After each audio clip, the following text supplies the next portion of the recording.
Right. So some of you may already know me, of course. Some of you might not know me. So I'd just like to quickly introduce myself and, more importantly, the Lenormand, the history of the Lenormand, and how to read the Lenormand. And you can make comments. That's great. Brilliant. That's a great job.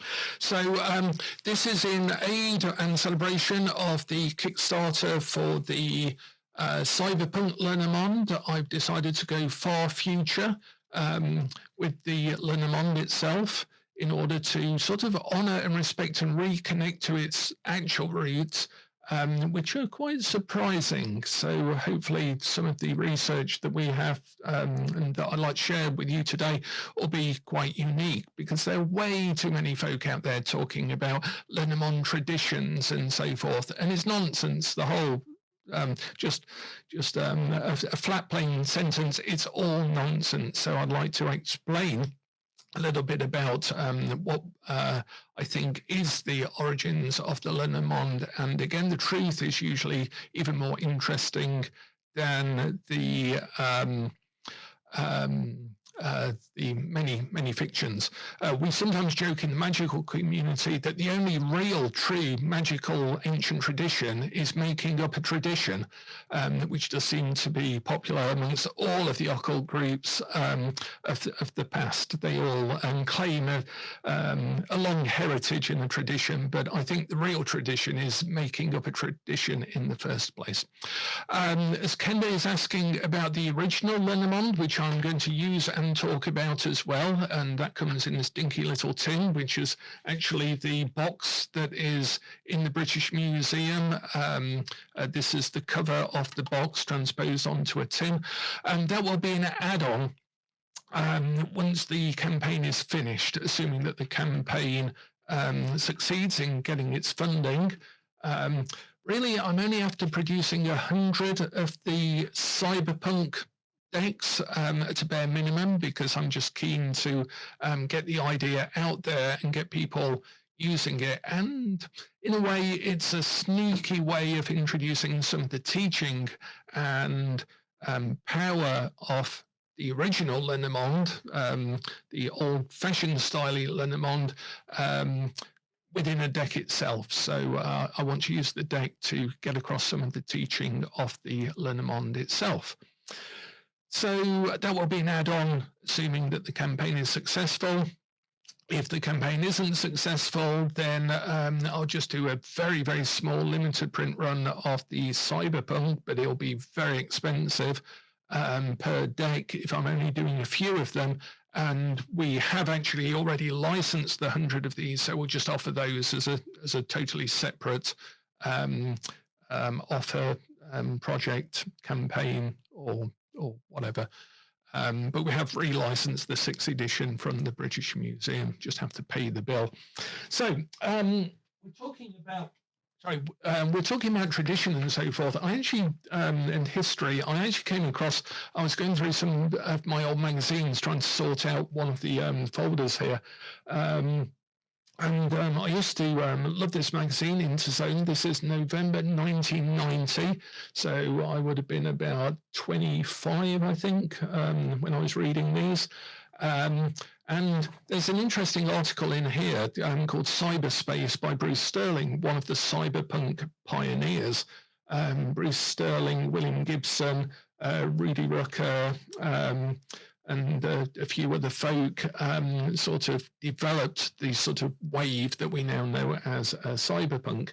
And it's quite interesting because this is 1990, which I thought was about 20 years ago, but it actually turns out it's 33 years ago now. That made me feel really, really old. Because I can still vaguely remember reading all of this. And here, 33 years ago, Bruce Sterling is talking about the different types of cyberspace, including virtual reality, in quote marks, simulators, telepresence, and so forth. And towards the end of the article, he sort of makes some bold leaps for we'll be able to put on a sort of headset and actually enter into these spaces. And as someone said, we could have a drum that plays fish. So when you play the drum, fish come out of it and things, which for those of you who play Beat Saber and things like that will be fairly familiar with the sort of concepts that they were coming up with. Bruce Sterling did actually warn somewhere in here, where was it, continued on page 62, he actually states something like, the most plonking and hideous ideas, and therefore perhaps the most immediately likely, were proposals I've heard for virtual corporate workspaces and virtual shopping malls. These horrid notions can probably be sold to the moneyed corporate executives, and admittedly, financing cyberspace will be no easy trick. But for heaven's sake, why not other things? And so, yeah, in the world of Amazon and Etsy and yeah, it has all come to pass to the worst. But cyberpunk is a dystopian vision, so perhaps it's no surprise. Now, Lenormand then. If you can share, we've got about 18 people watching this as live, and I'm going to go through every single card today as well to talk about each individual card and what it means. But first of all, I'd like to talk about the history. Now, Tali and I first started the sort of what we called the Cards of Antiquity campaign in order to get a deck into popular use that had a rose and a key in it. And we looked at tarot decks and hadn't found anything. And then we came across this weird old deck that a few people were writing a few blogs on, but they'd long since gone a bit defunct, called the Lenormand. And the Lenormand had a card that we could use as the rose. This was for our Cartier project, and a card that we could use as a key. We can find the key. Where's the key gone? There somewhere.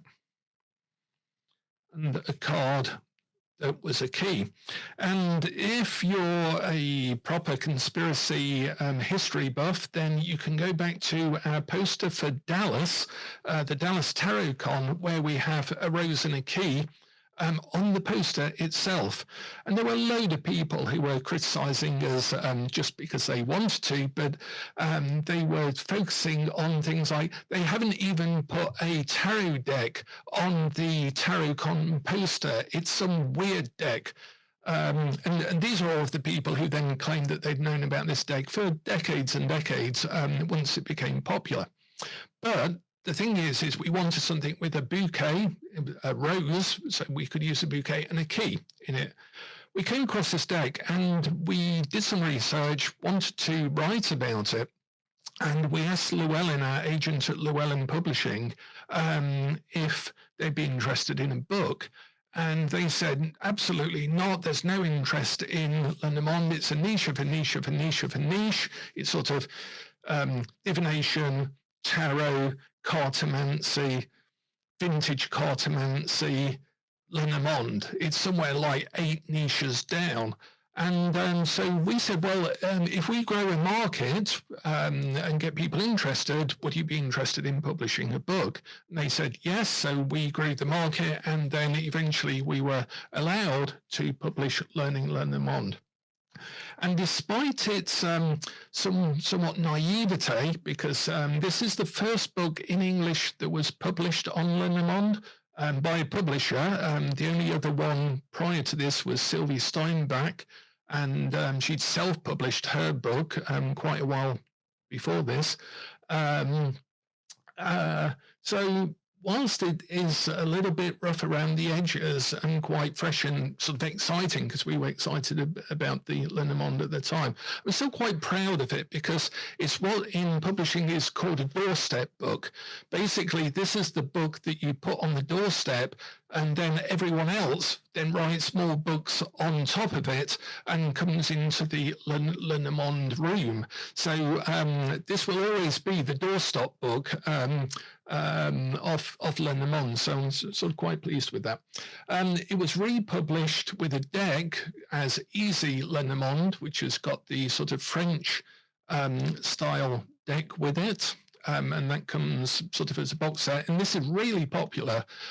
Kits are very, very popular these days. So that's what the publishers do for us. But if you're going to buy something, I would highly recommend, under our pen name of Andrea Green, this is Tali and I writing under a pen name, 7 Day Lenormand. It's only a little book, but this is the book that I have by my side whenever I'm reading Lenormand.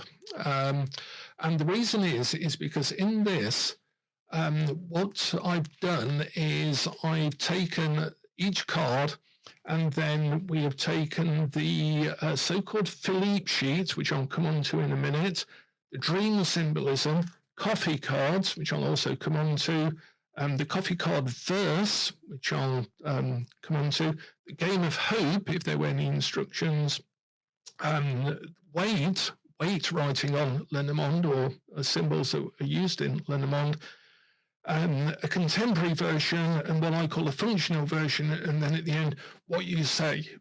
And this is like, if you're stuck or reading for yourself, you can say the garden is a meeting place.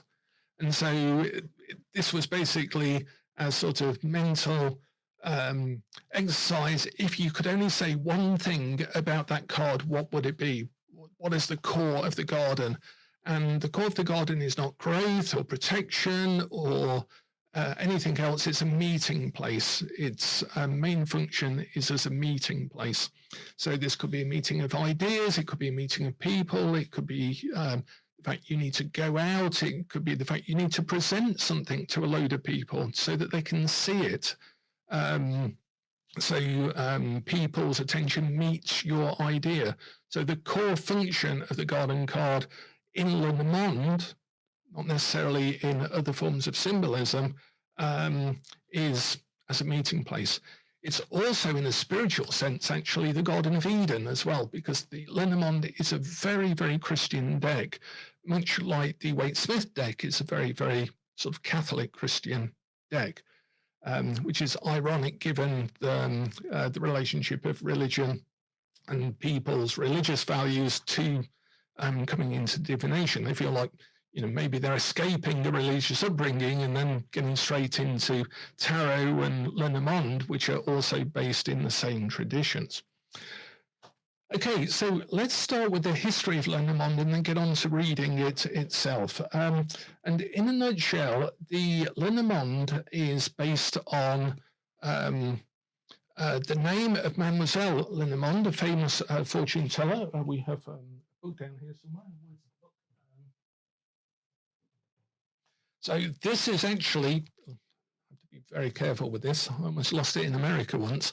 It went into a skip by accident at a TarotCon.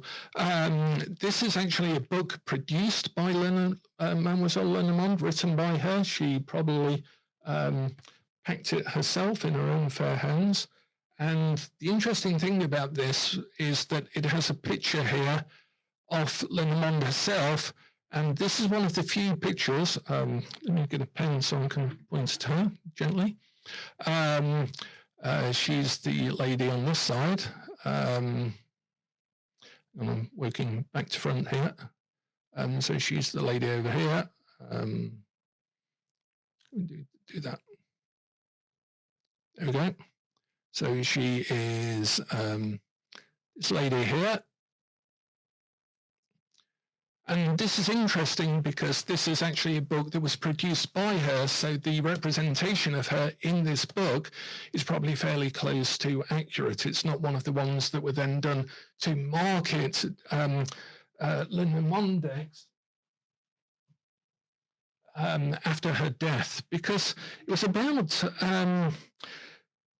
50 years after the Game of Hope, which was a German card game, was produced, that Mademoiselle Lenormand, the famous fortune teller, died, and some publishers in Germany had a great idea that they could take the deck of a dead man and fasten it to the name of a dead woman and sell it as the actual deck that Mademoiselle herself, Mademoiselle Lenormand, actually used.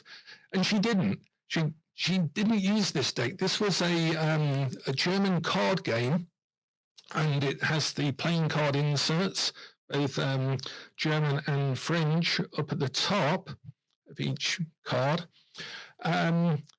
Yeah, so someone 50 years after this deck was first produced, and the guy Hechtel, J.K. Hechtel, who designed this deck, designed a few other games as well. He was the son of a famous brass factory owner and worked at the brass factory, but he died like a year after this deck came out.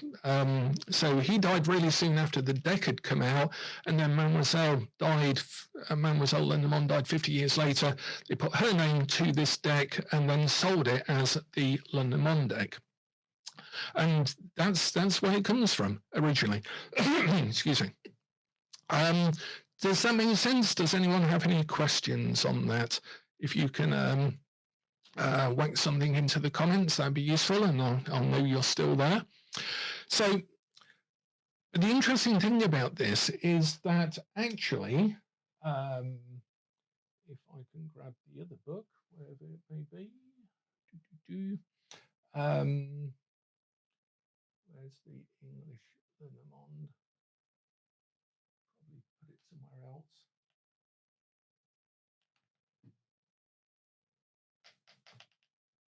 Yep, I can't see the other book at the moment that I'm sort of reaching for. But what happened was, yeah, I think she's prophesying. Yes, das Spiel der Hoffnung. We actually have it on the lid itself, the Game of Hope. Or it's in French as well, actually, a new game of the cards. Now, the interesting thing is a little while later, I'm really trying to reach for this book. I wonder if it's, 1 second. Got it. Need to be somewhere there.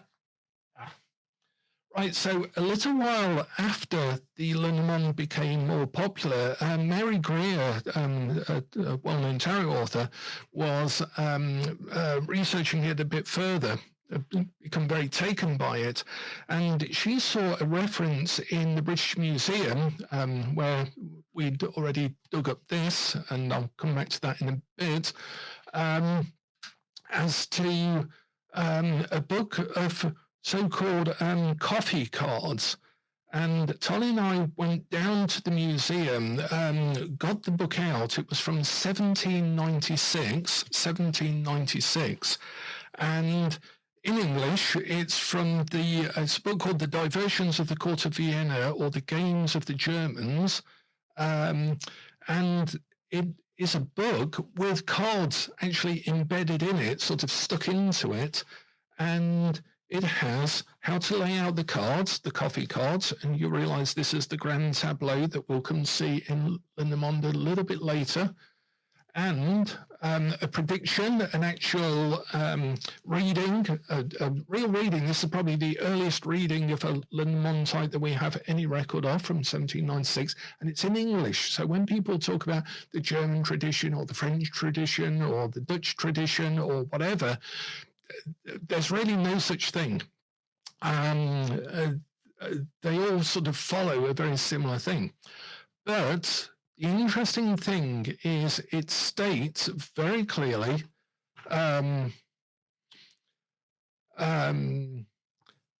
this pack of cards, and this little booklet is a direct sort of replica of that book. This pack of cards, which is called the coffee pack, because the figures are borrowed from those represented by the grounds in the cup. Is shuffled by somebody in company who, according to the sex, is to be called the cunning man or the cunning woman, is cut by the person that demands to have his fortune told, and then is laid out in 4 rows of 8 cards each. But really specifically, it says what a few people had suspected already was that the figures are used because they're the same figures as coffee ground reading, as the reading of symbolism in coffee grounds. So it's really, really important, this, because the reading of coffee ground symbolism is based on dream symbolism. And dream symbolism is literally the oldest form of symbolism we have for divination. When people dreamt of a bison or a boar or a bear or a horse or whatever it might be, and painted it on a cave wall in order to go out hunting it, this was our earliest form of divination. So ironically, these cards that people often say, oh, the tarot is sort of highly symbolic and used for very abstract spiritual things, but the Lenormand is like a sort of parlor game that you can use for reading everyday things. But actually, the symbols of these cards are actually a handheld version of the oldest human form of divination in the world, ever, in every society.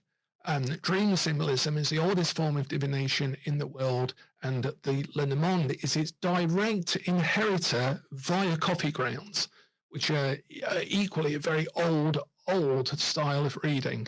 So this is a cartomantic version in a pack of cards of dream symbolism, the most basic form of symbolism that we've ever had in humankind for using for divination. How about that?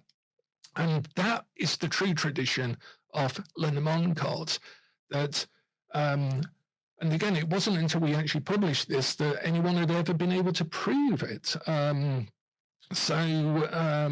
of this information is relatively new. We published this in 2013, and there's another picture of what people imagine the consultation with Mademoiselle Lenormand was like.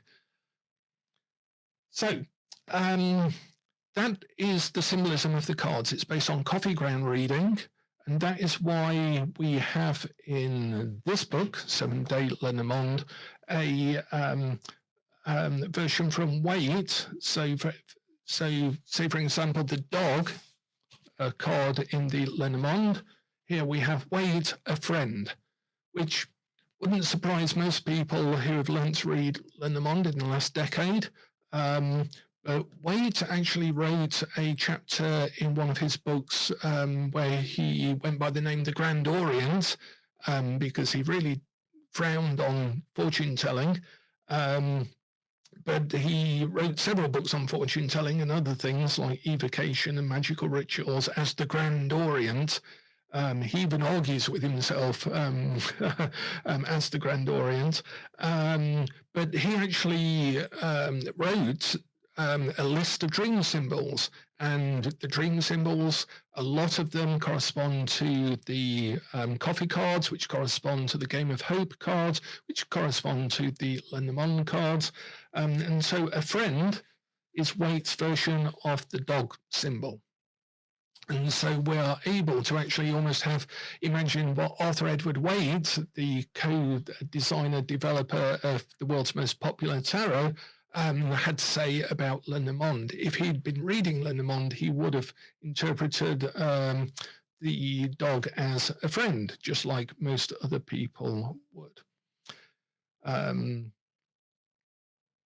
What else have we got here? So the star, we've got happiness and success from Waite as well, which generally corresponds to the other meanings.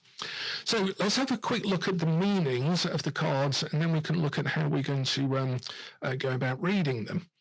Now, the thing is that the initial readings, when the Game of Hope was published, and we did the first English translation of the Game of Hope, Steph Engert very kindly translated the German booklet that is in the British Museum with this deck. Basically, it only has a couple of lines about using it for fortune telling, which is similar to other games of the time, which is lay out the cards and tell a nice story from them. And that's basically the method of reading the Lenormand.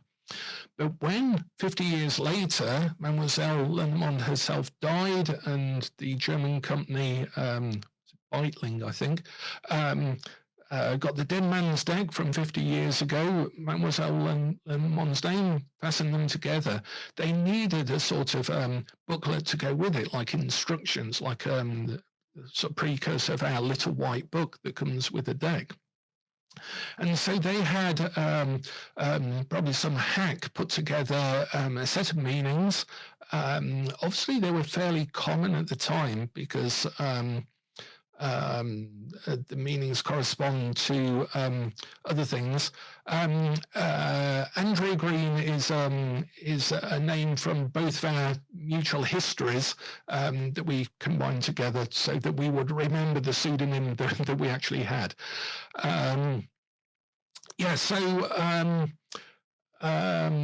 They cobbled this together, and the sheet was said to have come, the instruction sheet with the sample readings, which is very similar to the English Lenormand, i.e. the amusements of the Germans or diversions of the court of Vienna. So it wouldn't have surprised me if the hack actually borrowed from that, again, making a French tradition of an English tradition, of a German tradition that was made up.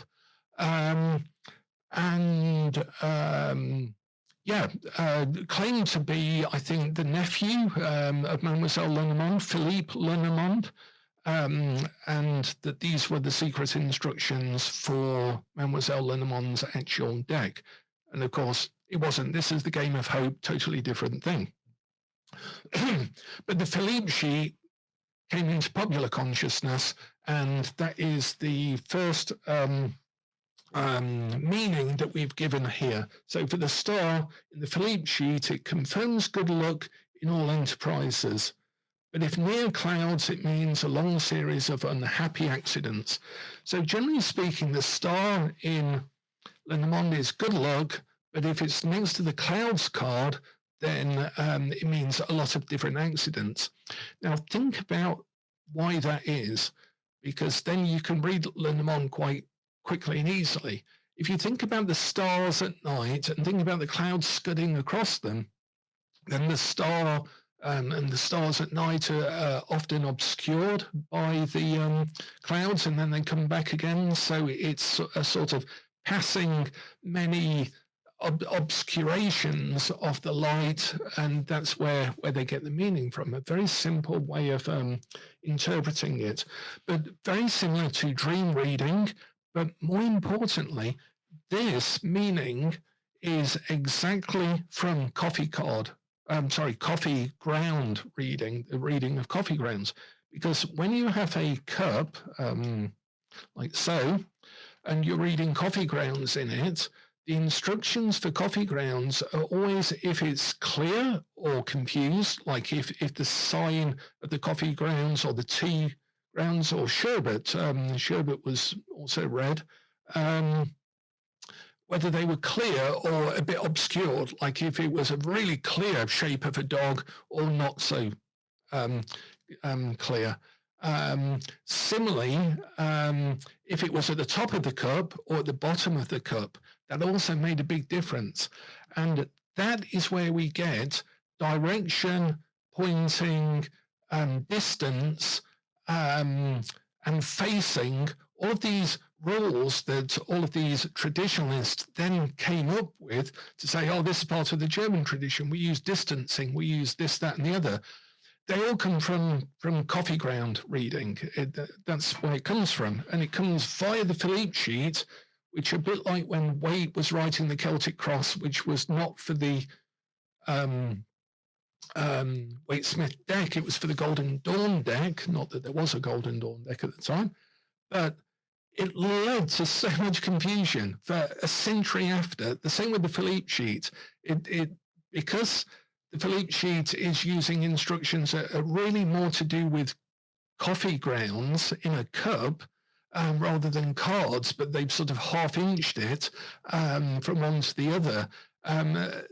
Everyone gets confused. In the same way, if you try and read a Celtic cross the way Waite describes it, using the Waite-Smith deck is really confusing. There's some things that don't make sense. And then loads of people come up with different ways of doing it. And then some people say, my way is true, more truer, more traditional, or whatever, when in fact none of it is. It all comes from an original misconception and a lack of knowledge about the actual history of how these things connect with each other. So what we've then done is use the dream symbolism. So in dreams, the star can represent the spirit, the will, life spark, all of these things. And so with the dream symbols, taking it back to that original source, you can really do really spiritual, initiatory, magical readings with the Lenormand, psychological readings with the Lenormand, deep, powerful psychological readings with the Lenormand. Don't let people say, oh, the Lenormand is just for everyday things. It tells it as it is and all of this, whereas the tarot is more abstract, more mystical, more sublime in some way. Both are tools and they can be used for all sorts of things. And the Lenormand in the right hands with the right approach can actually be used for very deep, direct psychological reading. So then we've got the coffee cards, and so the meaning from the coffee cards. And then we have got the coffee card verse, because quite often in early cartomancy, there was a verse for every card. It was a good way of remembering them so that you had a verse. And also as a parlor game, it was more fun to turn over a playing card and then look it up in a book and find a little verse, whether you're a man or a woman. There were often different verses for men or for women in early cartomancy. And then we've got the game of hope instruction, which is the game. So arriving at the start of good prospects, the player receives 6 marks because it was like a racetrack game. And so if you landed on the star, that was a good card. And again, in the Lenormand, some of the cards are good and some of the cards are bad.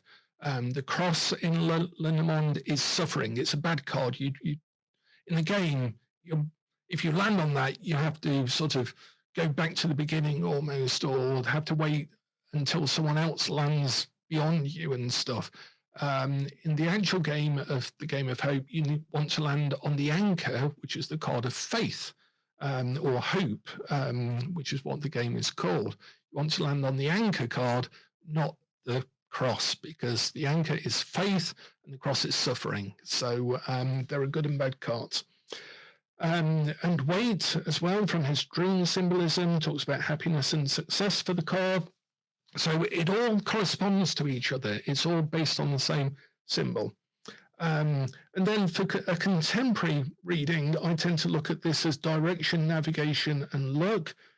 My functional word for it, if it has to be one word, then it's vision, knowing where you're going, because the stars, when this deck was being developed as a card game, everyone would have recognized the star as something you use to navigate. Like if you were on a ship, one of the other cards, you'd use the star to navigate.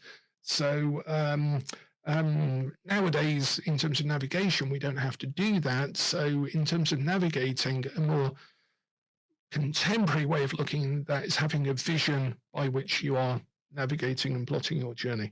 So what you say, summing up, putting all of that into a cauldron, trying to take out one sentence that has the core of all of this is the star reveals direction. The star reveals direction. And that's it. So that is a quick run through of the actual history of the deck and how it's come into popular usage. Now I'm just going to quickly run through the meanings of each of the cards and then ask you to ask me some questions. So if you have some questions, you've got about 10 minutes while I go through the deck to come up with any questions and ask me at the end. And then I'm going to quickly run through what we're really wanting to talk about today. Not really, but yes, I would appreciate support for the Kickstarter as well. Operators are standing by to take your call. So here we go. A quick run through the deck off the top of my head. So if I misinterpret something, and Talia is still kicking herself and missing out that the tree has something to do with health in the original Lenormand. So now we've got the rights of that book back because it's gone out of print and they don't want to reprint it because there's many more books come out, so it's less of an instant seller. We can republish it, and Talia will get the chance to put health back in the tree where it belongs. She still kicks herself every day about that. The rider is about new things because the rider delivered the news, and it's as simple as that. It's the first card, so it brings novelty, new things. Make sense? And I'll do a couple of example readings just with a few cards to show how these are actually read and connect. The clover is a little bit of luck, fairly common symbolism. The ship is about risk and journeys and travel. Again, we've got to think about the time that these cards were designed. The ship in the Game of Hope is actually going to the Canary Islands where the birds are singing a bit later on. So you get to jump ahead to the birds, which are the canaries on the Canary Islands where the ship is going. That's what the ship is about. Just a word on the playing card inserts. I do not use the playing card inserts because I've still not found a adequate explanation of how these and their cartomantic readings match with the actual Lenormand cards. What I suggest is if you're going to use the cards, like, so for example, the 2, 4, 6, 8, 10 of spades for this card, then our book, Tarot Time Traveller, which is up there, Tarot Time Traveller actually has a load of cartomantic methods in it, and so just stick to reading the cards, but then you might as well use a playing card deck. Until I can find a convincing argument, discussion, system of assigning these to this, that the explanations I've seen from some people are so stretched and far-fetched, or work for about a third, but then don't work for the rest. So I can't use something if it doesn't feel consistent to me. So I tend to ignore the playing card inserts. And also,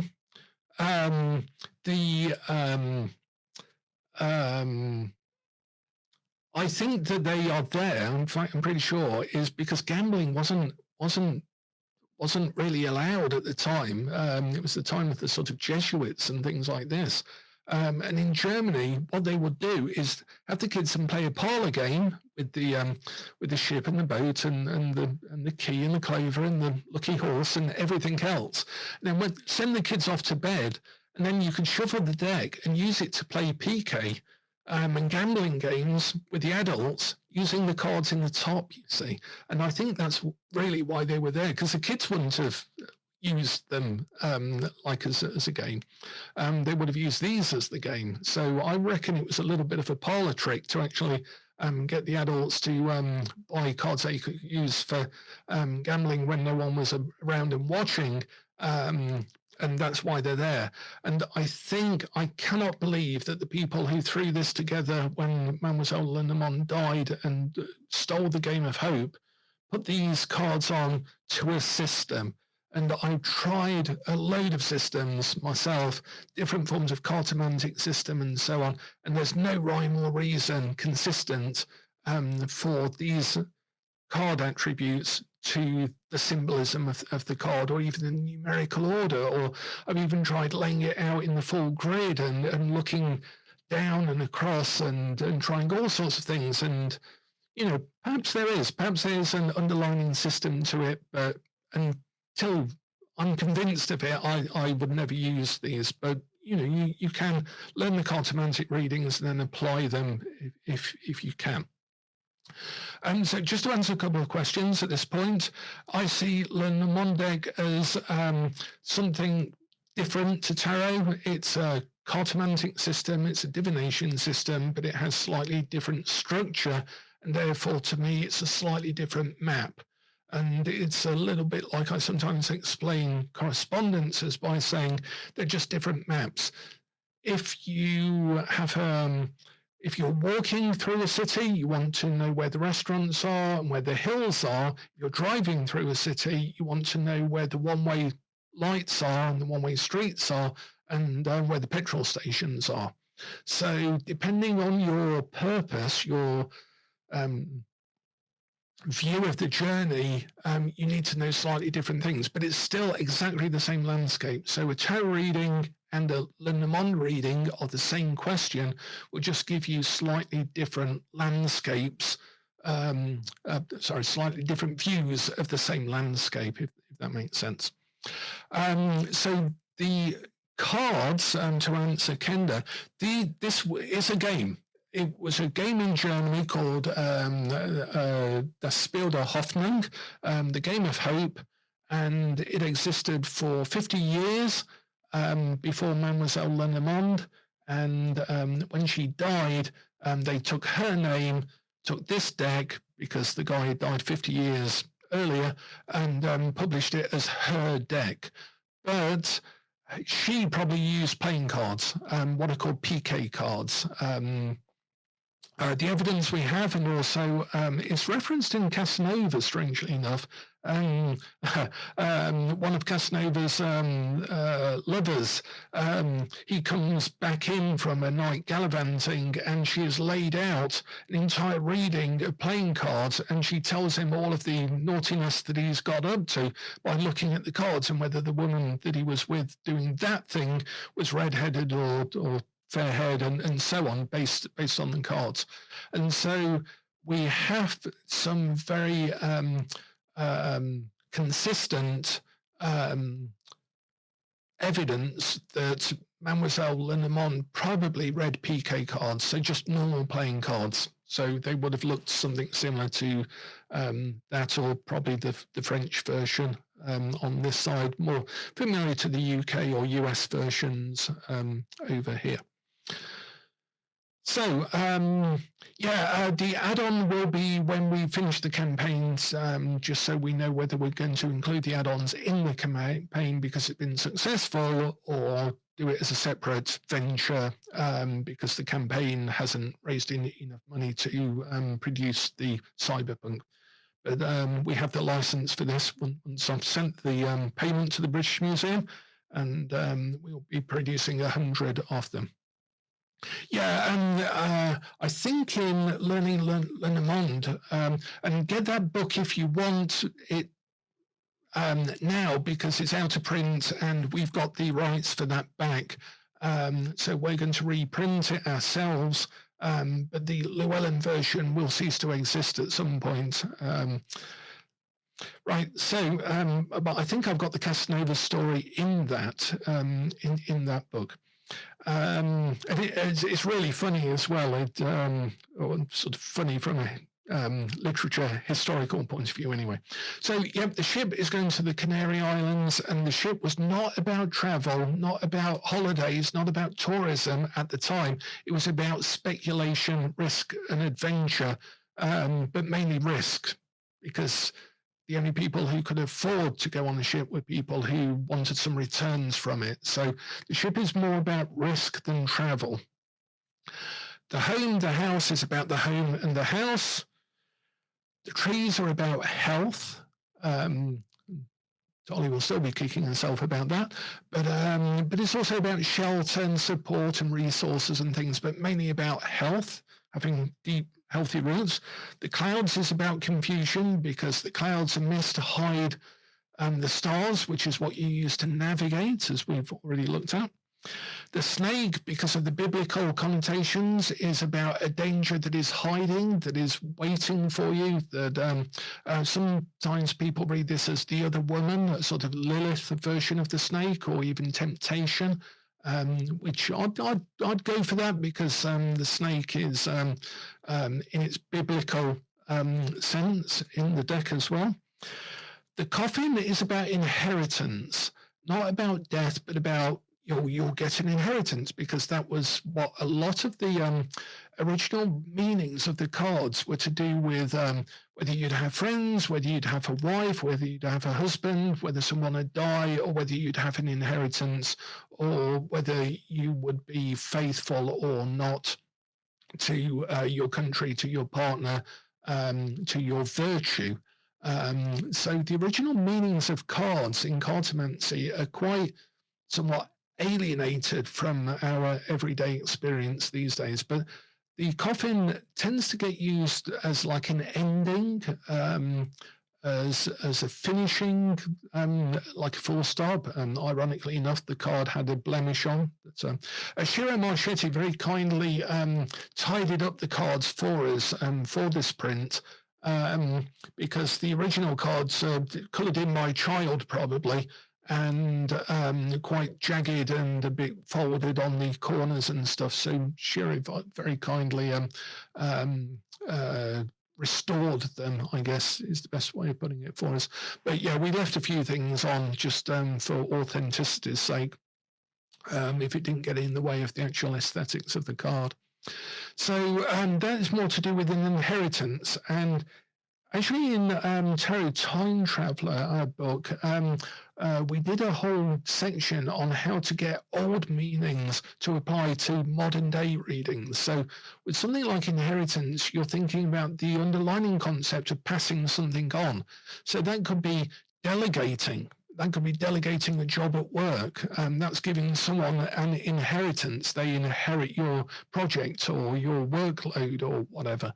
So we have to sometimes go up a couple of steps in our mental ladder, come across a couple, and then drop straight down to nowadays. And that will get that meaning sort of retranslated while still keeping it familiar to the original source. And the bouquet is a gift, something given to you. And the scythe is about harvest time and therefore timing. You can see that it's actually fairly clear. There's an hourglass on this. And this is because, like, the Hermit card used to be a lot more to do with time than it is these days in the tarot, for example, in more medieval symbolism and earlier symbolism. So scythe is about time. The whip is about arguments, and disagreements, and basically whipping your servants because they've been misbehaving. The birds are to do with chatter and noise, more noise than signal, which is a nice thing for the cyberpunk genre. The child is about childhood and innocence. The fox is about looking after yourself and your family. So nowadays it tends to get used as self-employment, but it's more general than that. It's more about wiliness and cunning. Because interestingly enough, the fox and the bear right next to each other in the deck, and every child in Germany at the time would have recognized this as Reynard the fox and Bruin the bear, because there were a lot of stories about the fox outsmarting the bear. These were fables in Germany at the time called Reynard the fox. And so this would have been instantly recognized. And the fox tended to represent the poor common person looking after themselves and being wily about it. And the bear often represented authority and bureaucracy and things like that. So nowadays, the bear tends to be read, the fox tends to be read as like the entrepreneur looking after yourself. And the bear tends to be read as, strangely enough, mothering, like a big bear sort of looking after its cubs and stuff. But actually, it's more about authority and power. So your boss, for example, would be the bear in Lenormand. Let me just put those cards down. Right, so just quickly whipping through the others. The star is about navigation. Just to answer the question to Fallon, I'd highly recommend 7 Day Lenormand, because this is the book that I use as my own sort of notebook for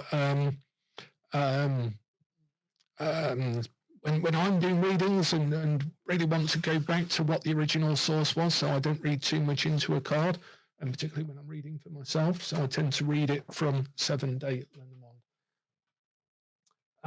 And learning Lenormand and Tarry Time Traveller as well. Thank you, Paul. That's great. Now, the stalk is interesting because this is about returning somewhere. So nowadays it tends to get read as, say, habits or returning.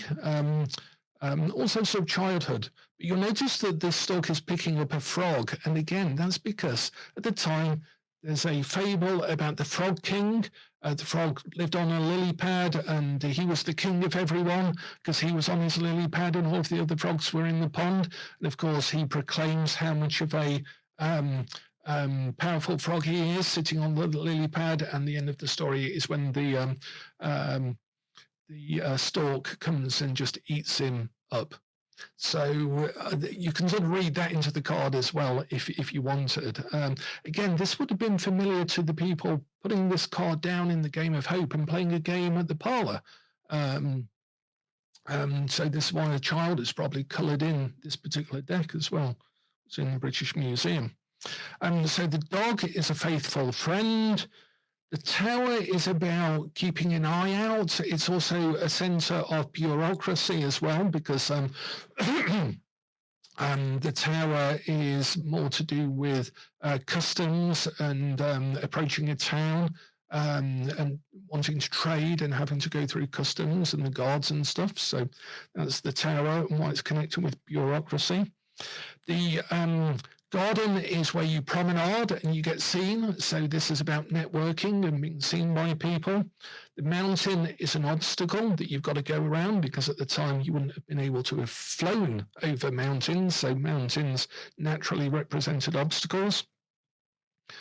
The ways or the crossroads, in the coffee cards, this has actually got a signpost on it. It's about direction, choice. The mice, the coffee card verse is interesting for this one because it says something like, do not leave things out lest you make a thief of an honest man. And so it's about looking after your stuff to make sure that other people aren't tempted to steal it. And if they do, then they'll take little bits of it at a time, like nibbles of it. So the mouse card tends to get read as like little things. Small bites, gradual erosion. The heart is about romance, of course. Again, nice and simple, or about the emotions. The ring is about commitment. The book is about knowledge, but also secrets, because it's like a closed book, and therefore it's a secret. It's like a lady's secret private journal. The letter is about written communications. So formality, something formal. The man and the woman are literally the lady and gentleman cards. So they represent the male or female sitter, or in some decks like ours, we reproduced the lady card twice, so you can have, and the gentleman card twice, so you can have same gender readings. The lilies is an odd one, an interesting one. I always look at it as simplicity, but it can also be read as things like age, and its core meaning is really purity, in the virtuous sense of the meaning. So I tend to read this as simplicity or purity, sort of cutting the crap out of something, getting down to what is the simple thing at the heart of everything, bringing things back down to basics. That's how I tend to see the lilies. The sun is something that brings big luck, success, and so on. It's like the big brother of the clover card. The clover is little luck. The sun is big luck, development, and so forth. Now, the moon is interesting because it is not the same as the astrological moon, closer to the moon in astrology than it is in the tarot. The moon is about how you are seen by other people. So it's like your reputation, your virtue, whether you are held in good regard by other people or not. So the moon is how other people reflect on you. So it's a reflection in a sort of symbolic, psychological sense, but as other people see you.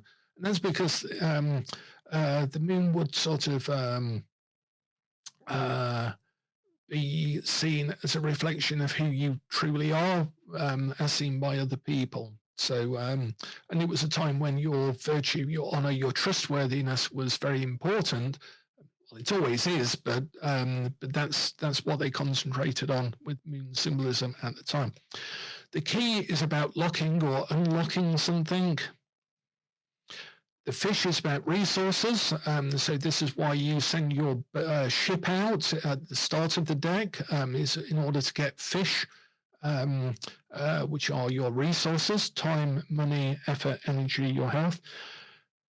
The anchor is about stability, but also about being fixed and hope and faith.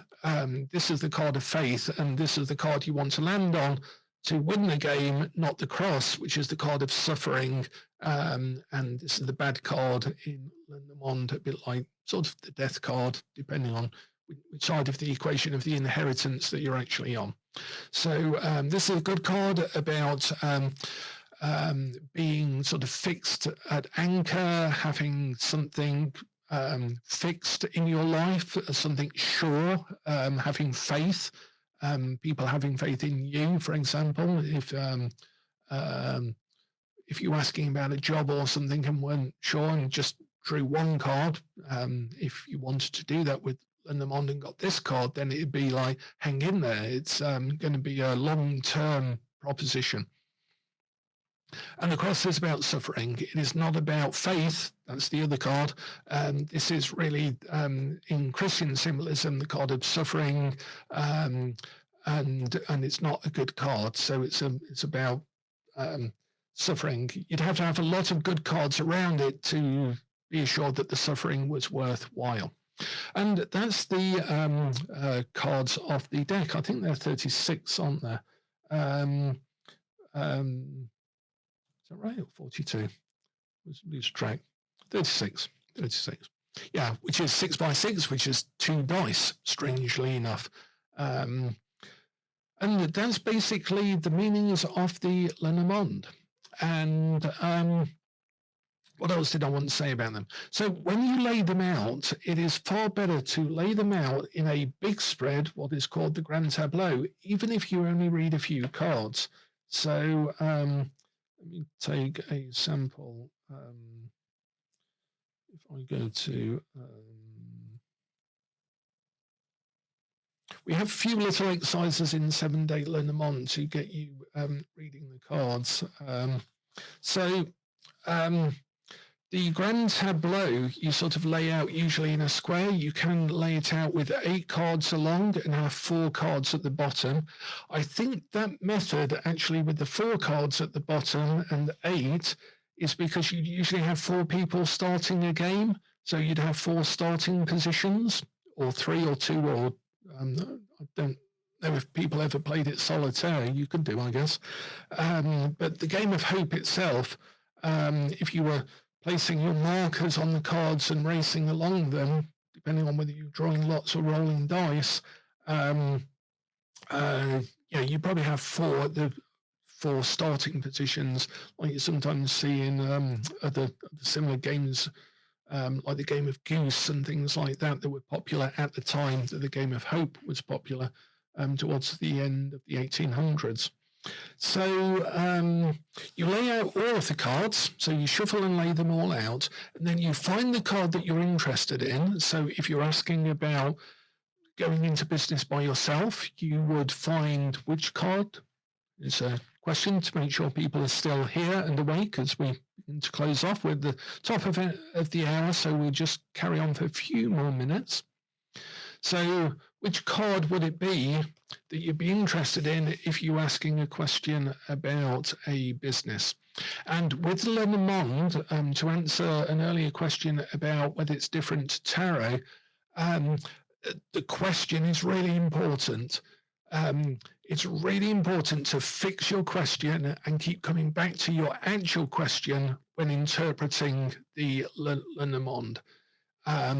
Tarot, you can change the question, modify the question as you go along and get deeper into the reading and work out the question you really wanted to ask underneath the question and so on. But with Lenormand, if you ask about your job, the cards are not answering whether another job would be better for you or not.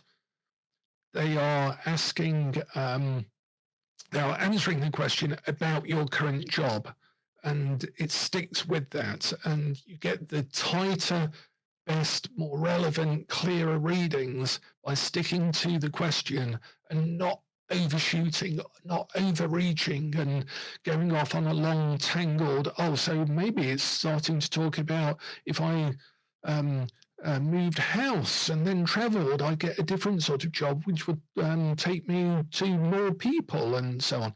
It isn't. You are just reading that in the cards, but the cards are not answering you. The cards are only answering the question you've asked, and that is really important with Lenormand, and that's because it goes back to the dream symbolism. The dream, is your symbolism, so your question is the most important thing to relate the symbols back to, and that is why the question is so important, because of where the symbols themselves have originated through all of the, dream symbolism, coffee ground readings, tea leaf readings, cards, coffee cards, again, the game of hope, and then Mademoiselle Lenormand's cards. But actually, we are reading our own dream through the cards themselves. So it's like having a lucid dream. You are not to overinterpret it. Now, with asking a good question, Paul, I have something called the positive outcome frame. It's from NLP. It's in my book called NLP Magic, but I have a PDF of it. So if you can remind me in the group to upload it, it might already be in the file section of the group, but having a sort of mental framework like the positive outcome frame is a very good way to get the client to very quickly form their own question from their actual question, not to reframe it, not to turn it into a better question or different question, but to get them to clarify their own question a bit faster and better. So if it isn't in the file section, remind me in the group and I'll put it back up into the files, but it's called the positive outcome frame. My version is a version of the ones that you can probably find online these days. So it would be NLP positive outcome frame, but mine's a little bit tweaked just over the years that I've been using it. Okay, so we would ask, if we were asking about self-employment, we'd look for the Fox card. We would then find the Fox card, and then we would read the cards around it. That's the simplest way to do it. In a grand tableau, when you get a little bit more fluent with the language and the simplicity of the cards, then you can read the grand tableau for someone's life, someone's relationship, someone's job prospects, someone's health, every aspect of their life you can see in one grand tableau.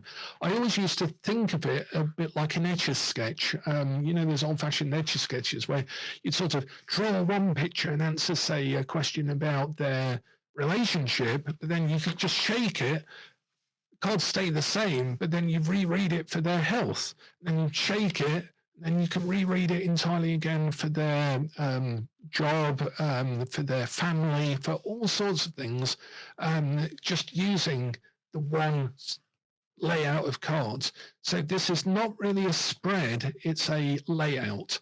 And the layout is sort of multivalent in itself, but the symbols aren't. With tarot, the symbols are multivalent, the symbols change, but in Lenormand, what happens is the meanings stay fixed, but their context depending on the question, which is why it's so important to have your question framed, it's the context that keeps changing, but the cards stay fixed. The cross is always suffering, whether it's suffering in a relationship, in a job, with regard to your health, whatever it might be, the card stays the same, but the context shifts depending on which other cards you're reading it with and in respect of the question. So that's really important. Oh, excellent. It is in the files list. Thanks, Bill. That's brilliant. Yeah, if you've got any questions, just ask in the group as well, if you come to use it. Okay, then, so to practice then with the Lenormand, and then I'm just going to quickly move on to the extra cards that I put in the Cyberpunk Lenormand so that we can close off. And if anyone's got any questions, this is your chance to ask them. I always recommend either doing a 9-card reading with the significator card in the middle. So you choose the fox, for example, about your looking after yourself. You put that in the middle, and then you lay out cards around you, and then you read these on top, pressing down on you, these below what you've got control over. The card to the left is what's in your past, the card to your right, what's in your future. And basically, that's a cut-down version of exactly the whole grand tableau. It's like getting the grand tableau and squeezing it just into one little section of the grand tableau. So if you practice that way, then it means that you can easily, naturally graduate to the grand tableau, or start to see the grand tableau as lots and lots of layers of that 9-card reading that you've been learning. Do not learn 3-card readings. Do not learn 2-card readings, 1-card readings, card of the day or anything like that. I hate that with tarot, and I hate it even more with Lenormand, because I think it is not the best way of learning it or teaching it whatsoever. It's what's the word? Counterproductive. It really is. So finally, so we've got the Kickstarter going. We've got 30 backers so far. Is that good? 48 backers. So we're pretty close to the goal. I think we need about 50 to 70 backers, depending on what people back, in order to get to the goal. So I was hoping we might be in our first hour to get funded, which means at least we can produce 100 of these things and get them into people's hands. So please do share the campaign if you would like. I'd really appreciate that as well. So, right, so here's the key card. So we've got a cyberpunky version of the key. And now you know from all of the history that my keywords, so you can get the deck either with the keywords on it or without them. But the keywords for this are opening or closing of an issue, access, discovery, and revealing, or revelation indeed.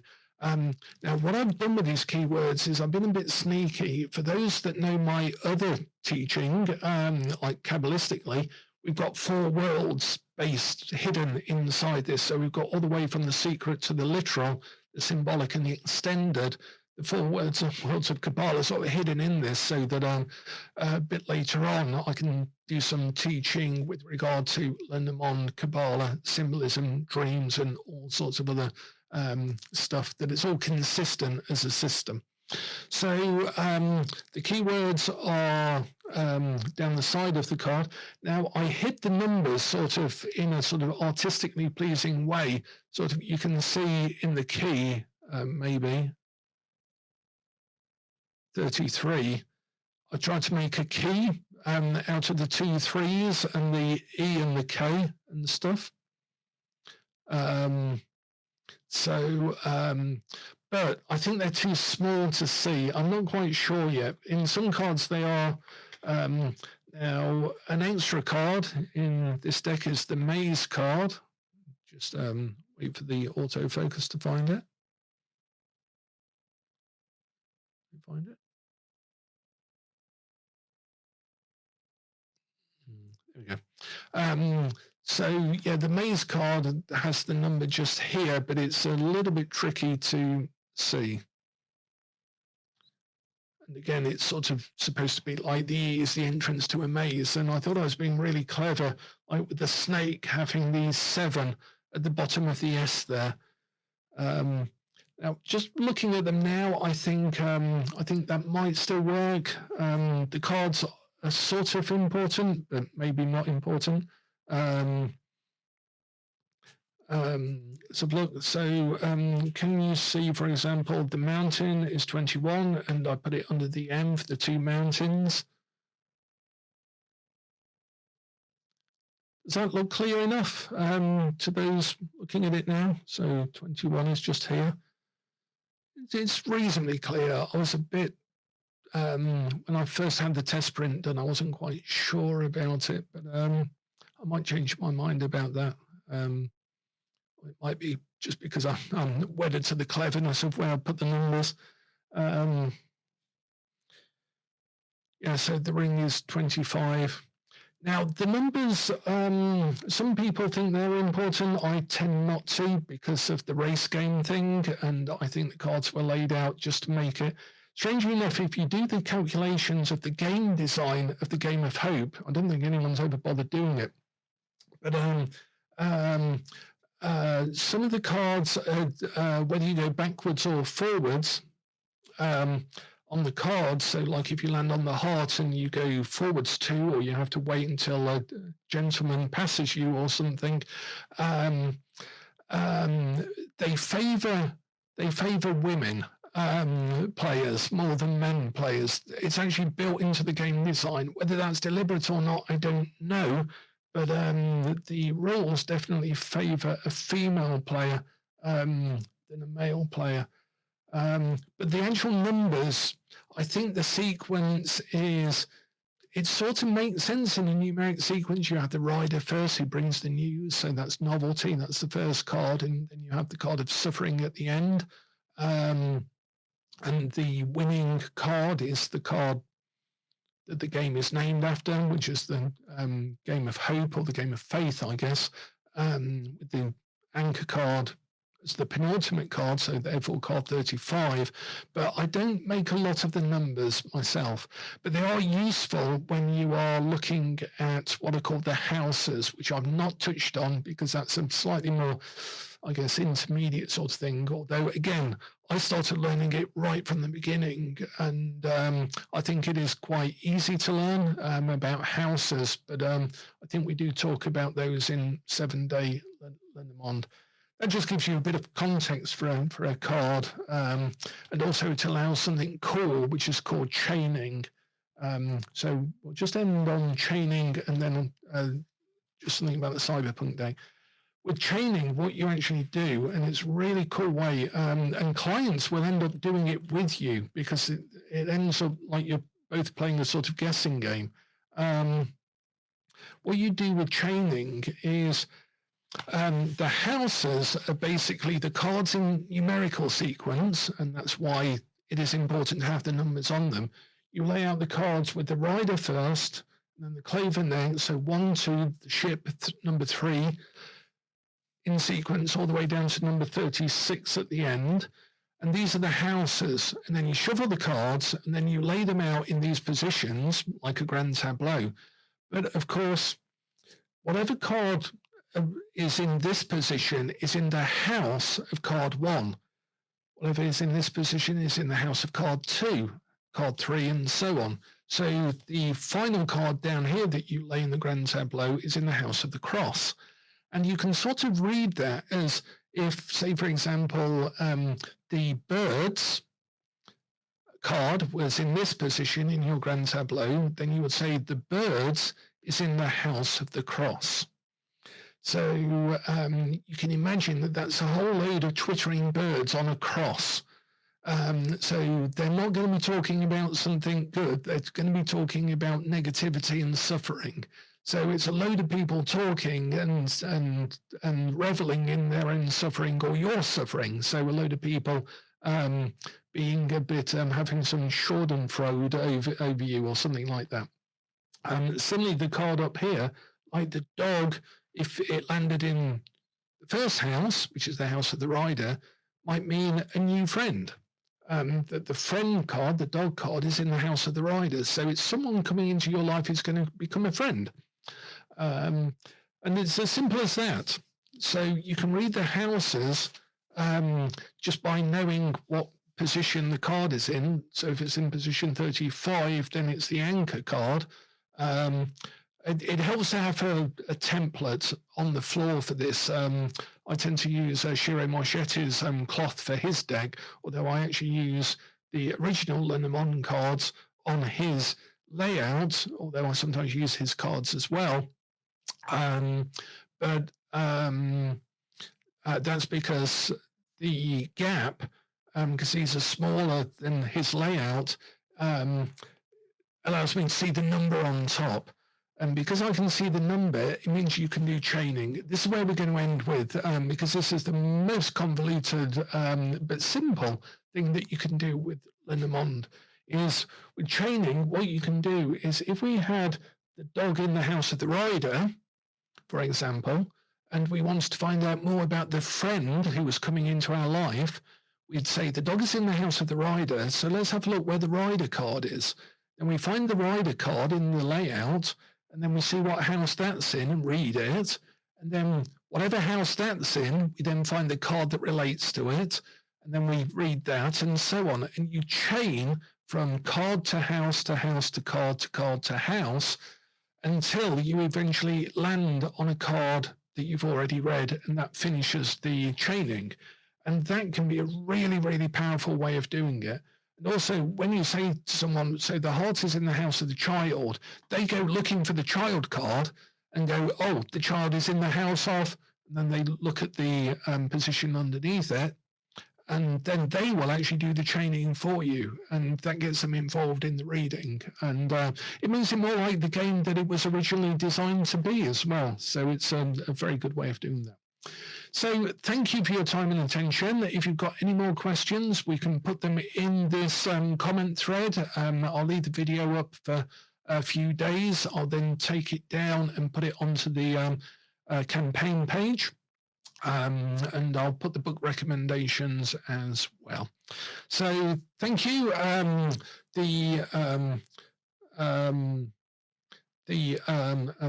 Cyberpunk Lenormand. Oh, and you'll notice we've got a rose key background as well. And for those in the know, you'll know why it's a rose and a key. That's our sort of our signature symbolism.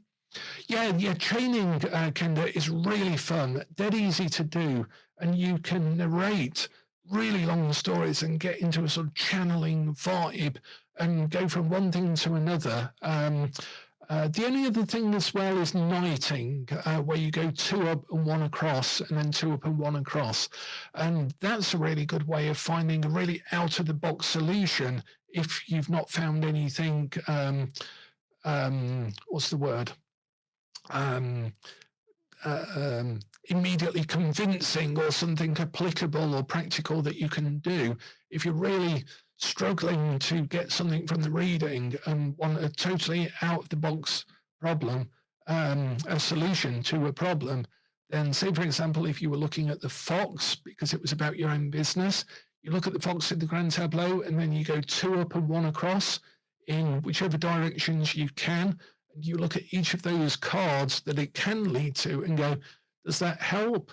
Oh, it's the key. What does that unlock? And then you go 2 and 1 up, 2 and 1 up, and you find something that the key unlocks.